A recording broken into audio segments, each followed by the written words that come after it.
ఆడ పోగలుగుతుందా అంబులెన్స్? పోనీ కొంచెం వెనకండి. ఏమయ్యా పేషెంట్ లేరా? ఏ అంబులెన్స్ పేషెంట్ ఉన్నారా లేదా? ఉన్నారా? వెళ్ళు వెళ్ళు వెళ్ళు వెళ్ళు. ఇవ్వండిమా ముందు వాళ్ళు వెళ్ళిపోండి, పేషెంట్ వెళ్ళిపోండి. కరెక్ట్ కాదు, పేషెంట్ ఉన్నారు వెళ్ళాలి. 1 నిమిషం లేట్ అయినా పర్వాలేదు.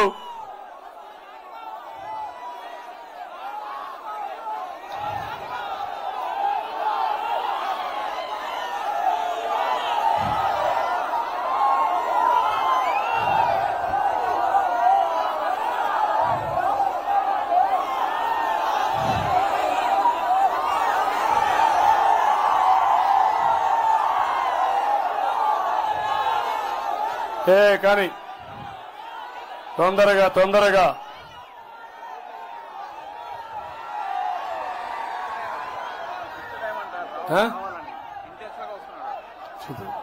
వెళ్ళిపోయి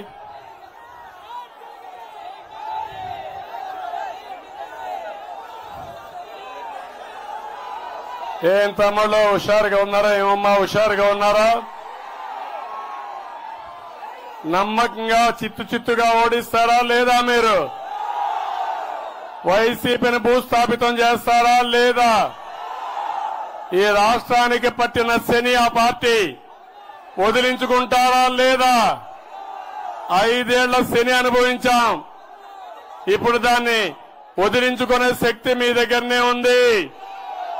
మీ ఓటు వజ్రాయుధం, ఉపయోగించండి వజ్రాయుధాన్ని. కానీ ఎండలు విపరీతంగా ఉన్నాయి. ఈరోజు ఇంత ఎండలున్నా మీరెంతో ఉత్సాహంగా వచ్చారు, మాకోసరం నిలబడ్డారు. ఎండను కూడా లెక్క చేయలేదు. కానీ ఒక్క విషయం అడుగుతున్నా, 13వ తారీఖున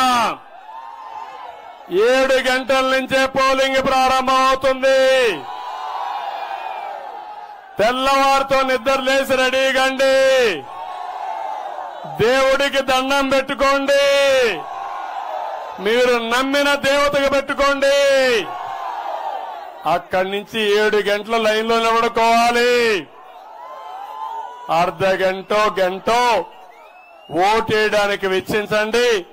మీకు ఓటే హామీ ఇస్తున్నా. మీ జీవితాల్లో మీకు ఓటే హామీ ఇస్తున్నాను తమ్ముళ్ళు. ప్రతి ఒక్కరికి 2 సెంట్లు 3 సెంట్లు ఇంటి జాగా ఇచ్చే బాధ్యత నాది.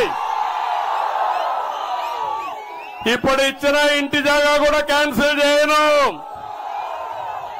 మళ్లీ ఇండ్లు కట్టించే బాధ్యత మాది. లేని వాళ్ళందరికీ హామీ ఇస్తున్నా, ఇండ్లు కట్టిస్తా, బాధ్యత తీసుకుంటా. నరేంద్ర మోడీ గారు 4 కోట్ల ఇళ్లు శాంక్షన్ చేశాడు. 20 నిన్నే చెప్పాడు ఆయన. 25 లక్షల ఇండ్లు ఇస్తే 2 లక్షల ఇండ్లు కూడా కట్టిన అసమర్థుడు ఈ జగన్.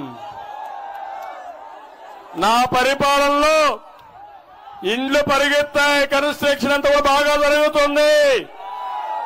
ఈరోజు హామీ ఇస్తున్నా, కేంద్రం ఇచ్చే డబ్బులే కాకుండా గిరిజనులకు అదనంగా డబ్బులు ఇచ్చిన పార్టీ ఇండ్ల కోసం తెలుగుదేశం.